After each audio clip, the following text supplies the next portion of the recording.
Ary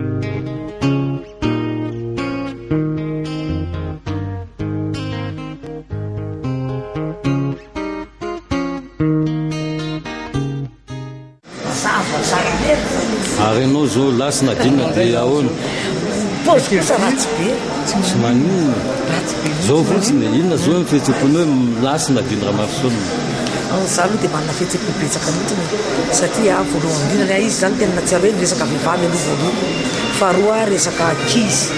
fahatelo ny resaka firenena. Ary raha toy izy natrano fafolo ary angamba le izy alava be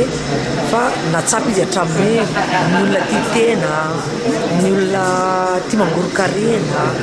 ny olona tsy mahatsiaro namana, za zany tena fara-miala ny indrindra teto nefany zay zany tena mahatsiaro hoe tena very olo-manga, tena mahatsapa hoe tena very namana mihitsy zany tena rahavavy very ray aman-dreny very zany ny fikambana miaraka amin'ny vehivavy amin'izao fotoana zao satria zany nataonjana tena goavana mihitsy hoe mila mitovy zao daholo ny mety Madagasikara. Zay zany tena tanjony nefa ny amin'izao fotoana zao zany lasa izy zay zany mieritreritra hoe iza ny adimy an'le toerana zay magataka zany zay hoe mba hoe olona mba hoe tena dimy fa tsy olona tia tena satria izy raha ny tena fahafantarana anazy dia izy namoaka posy